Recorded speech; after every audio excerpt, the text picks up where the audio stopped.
Salut à tous, on se retrouve ce soir pour parler transfert, donc transfert officiel, rumeur de transfert. N'oubliez pas que le mercato hivernal ça ouvre dans quasiment 2 semaines, à partir du 1er janvier. Et on commence aujourd'hui avec le jeune Marseillais Boubacar Kamara qui a décidé de quitter l'OM au terme de son contrat en juin prochain. Pourtant Marseille aimerait que le joueur reste du côté de Marseille parce que l'OM a fait une proposition de contrat de 5 ans à Boubacar Kamara, mais lui il ne souhaite pas continuer du côté de Marseille. On peut voir que Manchester United, Newcastle et Arsenal sont intéressés pour le jeune minot.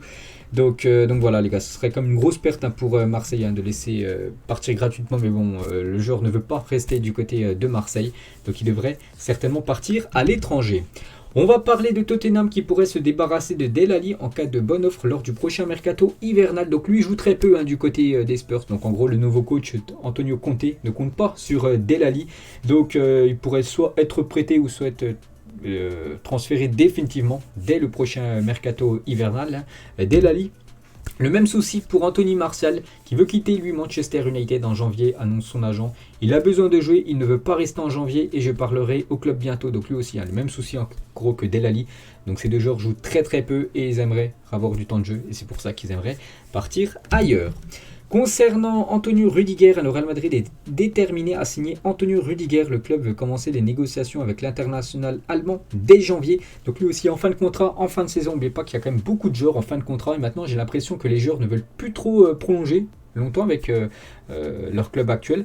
Ils préfèrent en fait partir libre dans un autre club. Pourquoi ? Parce que comme ça, ils peuvent toucher souvent une prime à la signature. Des fois, les primes à la signature, ça équivaut quasiment à un an de salaire. Donc des fois, c'est très avantageux pour les joueurs et aussi pour les clubs d'accueillir les joueurs gratuitement, juste leur offrir une prime à la signature. Donc Rudiger, voilà, il pourrait rester du côté de Chelsea, qui a quand même gagné la dernière Ligue des Champions. Mais voilà, il aimerait certainement partir gratuitement et faire ce qu'avait fait David Alaba avec le Bayern l'année dernière. Rejoindre le Real Madrid gratos et bien sûr toucherait une prime à la signature. Et du coup, il faudrait trouver son remplaçant du côté des Blues.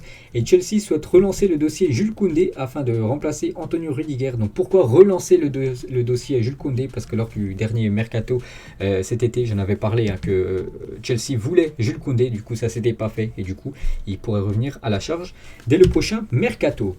Concernant Ousmane Dembélé, donc lui, pareil que Rudiger. Il est en fin de contrat. Il avait signé en 2017 du côté du Barça. Voilà, le Barça a investi quand même beaucoup d'argent sur Dembélé et 5 ans plus tard c'est la fin de son contrat en juin 2022 et lui aussi pourrait partir de cette équipe et bien sûr il pourrait toucher une grosse prime à la signature et Barcelone a soumis une nouvelle offre à Ousmane Dembélé. Donc Dembélé d'après dernières infos ne devrait pas prolonger avec le FC Barcelone. L'international français sera en fin de contrat en juin 2022, donc il pourrait rejoindre l'équipe qu'il veut et comme je dis toucher cette fameuse prime à la signature. Et Dembélé est une alternative au Bayern si Kingsley Coman quitte le club bavarois, parce que du côté du Bayern on parle certainement de Kingsley Coman, lui en fin de contrat en juin 2023. Lui Kingsley Coman mais pourrait quitter cette équipe du Bayern dès le prochain mercato cet été. Pourquoi ? Parce que en gros le Bayern veut bien prolonger Kingsley Coman, mais Kingsley Coman aimerait toucher le double du salaire qu'il touche actuellement du côté du Bayern, et ça le Bayern ne veut pas. C'est pour ça que le Bayern, s'ils veulent récupérer de l'argent en vendant Kingsley Coman, devront le vendre dès le prochain mercato l'été prochain, parce qu'il a quand même une grosse valeur marchande. Et du coup il faudrait trouver son remplaçant, un joueur un peu avec le même style que Kingsley Coman, Ousmane Dembélé. Donc les deux en plus sont français, les deux sont des joueurs percutants, rapides, qui jouent sur le côté. Donc c'est un peu la recrue parfaite pour le Bayern. Surtout c'est un joueur qui arriverait gratuitement du côté du Bayern. C'est pour ça que lui pourrait peut-être rejoindre le Bayern, Ousmane Dembélé. Et du coup Kingsley Coman serait lui intéressé par un retour au Paris Saint-Germain, parce qu'oubliez pas que dans le passé il jouait du côté de Paris en cas de départ de Mbappé. Mbappé on sait qu'il va certainement rejoindre le Real. Et voilà, Kingsley Coman pourrait lui rejoindre l'équipe du PSG. Donc ce serait pour moi vraiment une très belle offre les gars, une très belle recrue pour le Paris Saint-Germain d'accueillir Kingsley Coman, vraiment un très bon joueur. J'ai l'impression vraiment que c'est un joueur sous-côté, il est vraiment très très bon. On a pu voir les matchs avec l'équipe de France, on peut voir les matchs actuels avec l'équipe du Bayern. Voilà, le revoir en France et du côté du Paris Saint-Germain, ce serait énorme pour le club de la capitale. Concernant Eden Hazard, serait dans le viseur de West Ham qui aurait fait une offre de 25 millions d'euros seulement au Real Madrid pour s'attacher les services du Belge, c'est très peu 25 millions. L'offre aurait été immédiatement repoussé par le club madrilène. Son club, enfin le Real en voudrait au moins 50 millions d'euros. N'oubliez pas que le Real aussi avait investi beaucoup d'argent, plus de 135 millions d'euros avec les bonus pour Eden Hazard. Et 2 ans plus tard, parce qu'il est arrivé en 2019, donc 2 ans, même 3 ans plus tard, s'il part l'été prochain, il pourrait quitter le club pour seulement peut-être 25 ou voire 50 millions d'euros. Donc grosse perte d'argent. Perspective pour le club du Real Madrid. Concernant Ter Stegen, donc Ter Stegen, ça fait longtemps comme qu'il est du côté du Barça et cette saison, voilà, c'est une saison compliquée pour le gardien allemand. Voilà, la preuve en match officiel, le Barça a encaissé plus de buts qu'ils en ont marqué. Donc voilà, beaucoup de matchs en encaissant des buts et pas mal de boulettes. Voilà, je vois souvent les matchs du Barça, puis il n'est pas souvent bon. Ter Stegen. Et du coup, il pourrait être mis, il est mis sur le marché des transferts parce que le Barça aimerait changer de gardien. Je crois que ça fait au moins plus de 6 ans qu'il est du côté de Barcelone, Ter Stegen. Et Onana est prêt à remplacer Ter Stegen au Barça. Donc André Onana, gardien de l'équipe de l'Ajax. Donc il est en partance du côté de l'Inter. Mais voilà, pour l'instant, il n'y a rien d'acté du côté de l'Inter. Il pourrait peut-être aller du côté du Barça, surtout qu'il est en fin de contrat. André Onana, il a dit je continue d'être en contact avec le Barça. J'ai une très très bonne relation depuis que je suis parti. Le Barça est ma maison. Il y a toujours eu des contacts. Pourquoi il dit que il y a toujours une bonne relation avec le Barça? Parce qu'il a joué du côté du FC Barcelone de 2010 à 2015. C'était dans les catégories jeunes du FC Barcelone. Donc il a déjà joué 5 ans du côté de Barcelone et maintenant il aimerait retourner du côté du Barça. Et bien sûr intégrer l'équipe première et peut-être remplacer Ter Stegen. On va parler de Karim Adeyemi. La jeune pépite allemande est une piste sérieuse pour le Paris Saint-Germain qui s'intéresse beaucoup aux jeunes Allemands. Le joueur de Salzbourg, la pépite allemande était même présente au Parc des Princes lors du match contre Monaco. Dimanche dernier, il était dans les tribunes. Il a regardé la victoire du PSG 2-0 contre l'AS Monaco. Néanmoins, Paris a beaucoup de retard sur le Borussia Dortmund dans le dossier parce que voilà, le BVB a fait de Karim Adeyemi sa cible numéro 1 et est confiant pour le signer cet été. Vous savez que Dortmund adore quasiment chaque mercato, faire un gros coup sur le mercato, donc en gros recruter un jeune joueur avec un énorme potentiel, pas cher, et le revendre quelques années plus tard très cher. Je pense à Dembélé, je pense à Haaland qui va certainement partir l'été prochain pour très cher. Je pense à Pulisic, à Sancho, voilà tous ces joueurs. Et là cette saison, prochain mercato, ils aimeraient faire cette fois-ci le coup Adeyemi, le recruter pas trop cher et le vendre très cher, on va dire, dans quelques saisons, bien sûr s'il perce le jeune allemand. Concernant Newcastle, vous savez que Newcastle va dépenser beaucoup d'argent lors de la fenêtre en hiver. On part de 200 jusqu'à 300 millions d'euros que devrait débourser cette équipe de Newcastle. Donc ils ont proposé 50 millions d'euros à Benfica pour Nunez, un attaquant uruguayen. L'équipe du Benfica a refusé cette offre. Ils veulent 150 millions d'euros. Donc en gros 3 fois plus. Bon, après 150 millions d'euros pour Nunez, c'est quand même abusé. On va parler de Mohamed El Neni. Il intéresse des clubs anglais et turcs. Le milieu égyptien souhaite rester en Angleterre, mais une bonne offre pourrait le faire changer d'avis. Il n'est pas trop utilisé cette saison par Mikel Arteta. On peut le dire, il joue quasiment jamais du côté des Gunners. Donc le même souci que Del Ali ou Marcel qu'on a parlé tout à l'heure. Lui aussi aimerait jouer un peu plus. Et c'est pour ça qu'il pourrait partir ailleurs. Concernant Samuel Umtiti, le Benfica s'intéresse à Umtiti, 28 ans, qui est encore sous contrat avec le Barça jusqu'en juin 2023. Il y a aussi l'équipe de l'AC Milan, vu que l'AC Milan a perdu 4 joueurs sur blessure, le défenseur danois. Du coup, ils aimeraient trouver un remplaçant pour la deuxième partie des saisons et ils pensent à Umtiti. Donc voilà, le Benfica et l'AC Milan s'intéressent à Samuel Umtiti. Et toujours avec cette équipe de Milan, voilà, toujours avec le remplaçant de 4 joueurs, ils pensent aussi aux défenseurs néerlandais. Botman, défenseur de Lille. Donc Lille réclamerait 25 millions d'euros pour son jeune défenseur néerlandais. Toujours avec le LOSC, j'en ai parlé la semaine dernière, c'est toujours d'actualité, ça devrait se faire dès l'ouverture du mercato. Je pense dès le 1er janvier 2022, ça se fera. L'accord entre Icone et la Fiorentina est sur le point d'être finalisé. Plus que quelques détails à régler avec les agents pour un transfert de 15 millions d'euros plus un pourcentage à la revente. N'oubliez pas que le PSG devrait toucher la moitié de la somme, parce que vous avez signé ça, l'ancien club de Icone, qui rejoint Lille. Donc il devrait toucher 50%, donc en gros à peu près 7,5 millions d'euros. Le PSG devrait récupérer l'autre partie pour l'équipe de Lille. Donc voilà, lui c'est imminent sa signature du côté de la Fiorentina. Concernant un autre club italien, cette fois-ci c'est la Juventus qui a fait savoir à l'entourage de Mauro Icardi, donc en gros sa femme, parce qu'oubliez pas qu'Wanda Icardi c'est la femme et agent de Mauro. Bref, qu'ils allaient prochainement soumettre une offre au Paris Saint-Germain afin de récupérer l'Argentin en prêt avec option d'achat. Je pense que ça peut être bien pour toutes les parties, déjà pour le joueur, parce que je pense qu'il jouera plus du côté de la Juventus que du côté de Paris. Ça peut être très bien pour l'équipe de la Juventus d'accueillir un attaquant, en plus peut-être en prêt.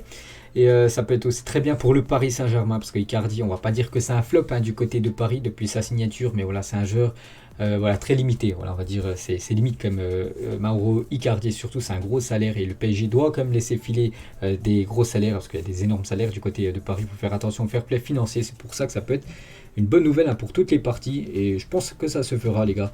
Icardi du côté de la Juve en janvier.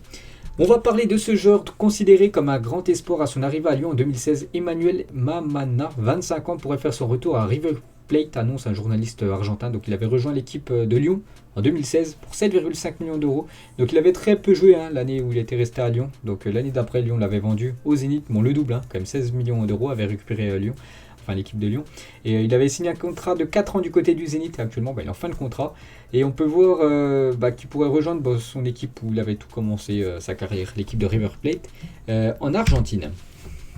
Des nouvelles du jeune Mohamed Alicho et Saïd Chaban. Donc c'est le président d'Angers annonce qu'il demande entre 40 et 50 millions d'euros pour accepter de laisser partir le jeune international français espoir Mohamed Alicho, 17 ans.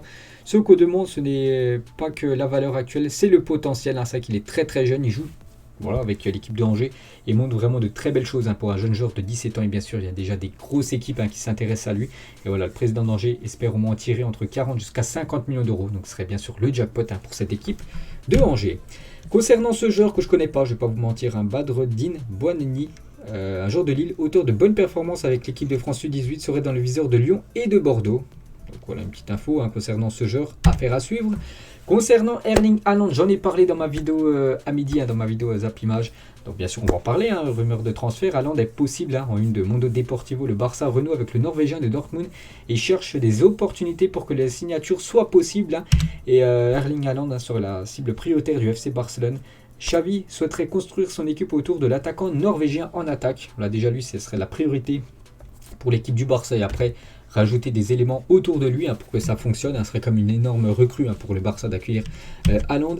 Et Juan Laporta et Mino Raiola, qui se sont rencontrés hier en Italie, ont discuté de 3 joueurs. Donc tout d'abord, on peut voir tout en bas, bien sûr, le cas Haaland a été abordé, mais aussi Paul Pogba, Xavi Simons et Noussair Mazraoui.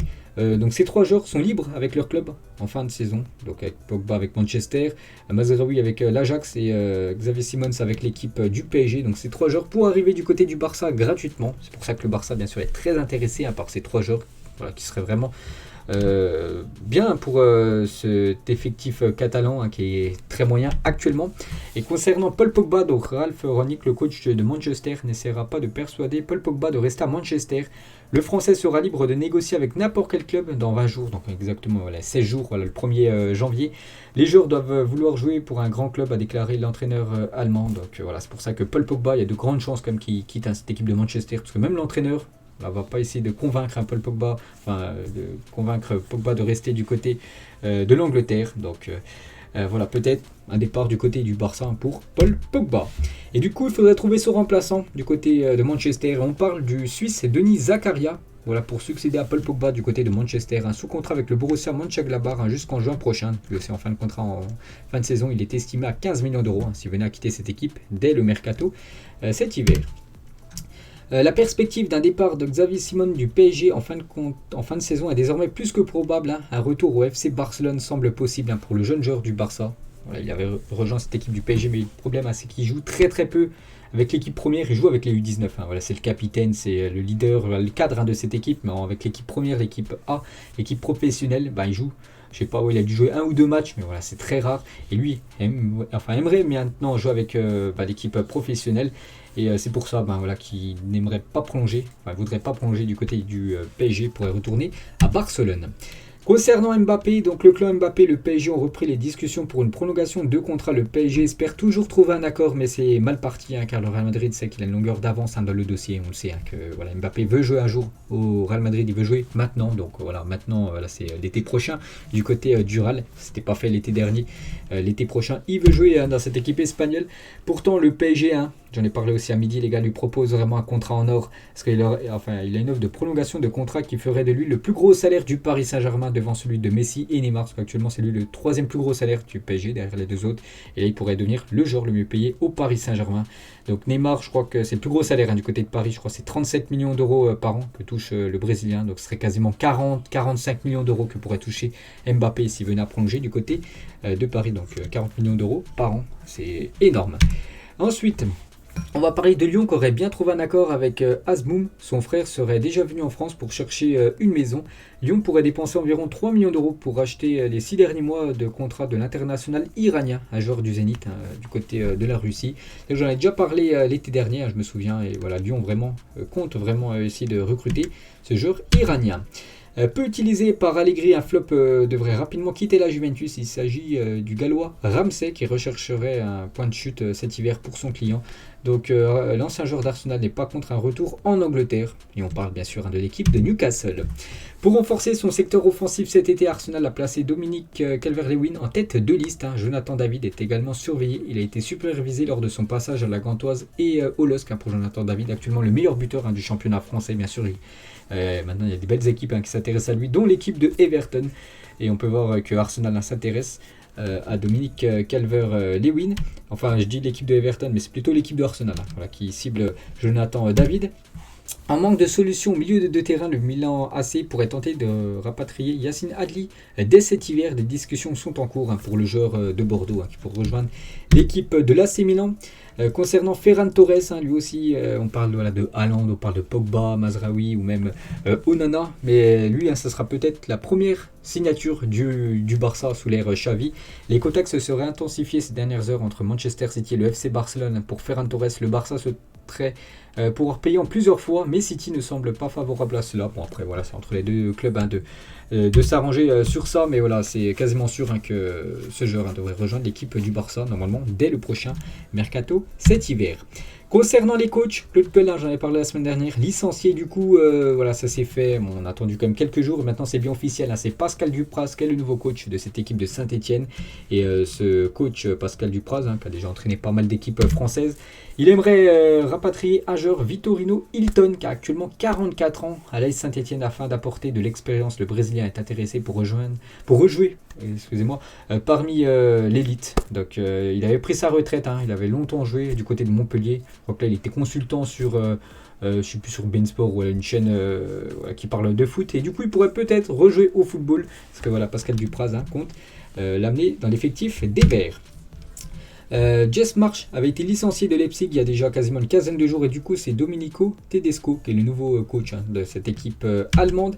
Et pour finir, c'est officiel, Gernot Rohr n'est plus le sélectionneur du Nigeria. Il était en place depuis 2016 et du coup ça ne sera pas lui, le coach du Nigeria pour la Coupe d'Afrique des Nations. On a fait le tour les gars, j'espère que ça vous a plu cette vidéo transfert. On se retrouve la semaine prochaine pour le prochain épisode. Ciao à tous.